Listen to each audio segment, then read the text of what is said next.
Hey everyone, another slightly late welcome to the week message. I hope you're now looking forward with bated breath to finding out which tier the Southeast will be in at the end of term when we exit lockdown and go into back into a um, regional style lockdown with different tiers. Please do keep an eye on that. Please do keep yourself aware of the COVID situation. So you will be aware that the last face-to-face teaching sessions will take place 2 weeks tomorrow. That's the Wednesday of week 9, December the 9th. So if you have any face-to-face sessions scheduled for December the 10th or 11th, that's the Thursday or Friday of week 11, they won't take place. So please just do be aware of that. Please do pay attention to any communications you get regarding the end of term, regarding any kind of testing. We have an extra testing facility at the university being set up on the sports park, so this is fantastic in terms of resources for testing. So hopefully you'll be able to be tested before you head home for Christmas. It goes without saying that the COVID-19 situation is far from over. It's great news that there's a vaccine, great news that there's a vaccine being developed so close to Reading. In Oxford and Harwell, and that's fantastic news, fantastic hope. But we still have to live with the virus for the time being until that vaccine is ready. And viruses like these spread more in the winter, and case levels are higher now in the southeast than they were just a few weeks ago. So the lockdown has been effective in certain parts of the country. Certainly has slowed things down in the southeast as well, but case levels are still pretty high. Hospitalization levels are now have now exceeded half of what they were in the spring wave of the virus. So we do still need to be really aware of this, really careful in our actions, adhering to the rules and regulations. It's an absolute pain. Wearing a mask and socially distancing, avoiding people, it's no fun whatsoever. But hopefully there's hope in sight. Hopefully we can keep going and we can start to think about sometime in the mid-spring when things may start beginning to return to something a bit more like normal. Quickly on the spring term is what will happen after Christmas, and we are timetabling for the same situation that we've got this term. So some face-to-face sessions, but lectures will be asynchronous and online, and there'll be some face-to-face sessions for modules and some live online sessions. And we want to make it clear that we'll support you in the decisions that you make regarding where you are for your term in the spring term. As a department, we'll support the choice that you make. We're aware that if you're an international student, and even if you're a domestic student, there are big choices to be made about where you happen to locate. So if you want to talk more about that, please do get in touch. But we as a department will support you in the choice that you make.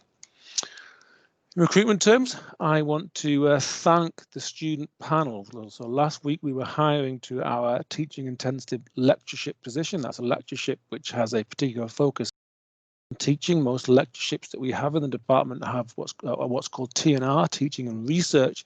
This was teaching intensive. Which means that such staff do more teaching as a proportion of their overall workload.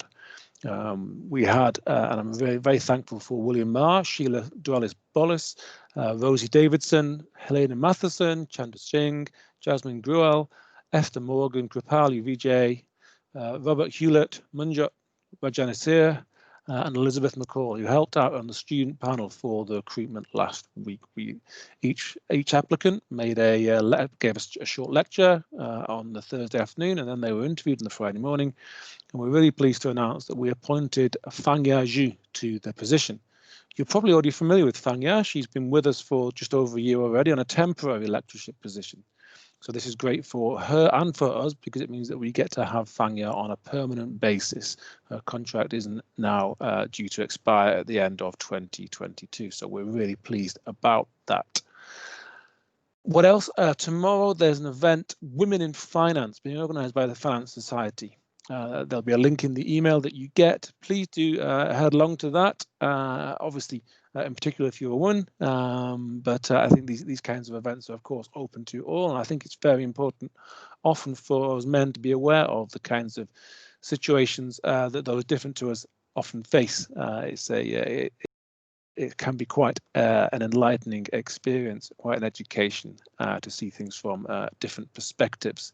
But this is an event to try and push further for gender equality in the financial services industry, an area that doesn't necessarily have particularly strong gender equality as yet, but obviously, like lots of areas, is making great strides. But there's always, or there's usually more that can be done. So that's what the Women in Finance event's for. Please do consider signing up for that, a virtual event, of course.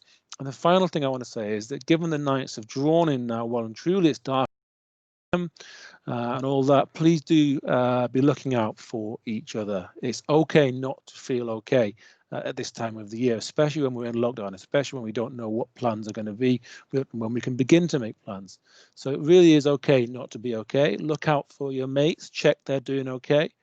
Look out for yourselves as well. If you need to, seek support. There's no shame in seeking support, seeking help, telling people that you're not actually okay.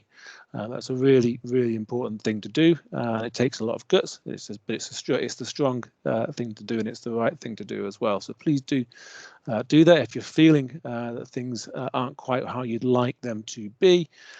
We have the guidance and support page on the Essentials website. There's a link in the email, and you have your academic tutor. Please do get in touch with them.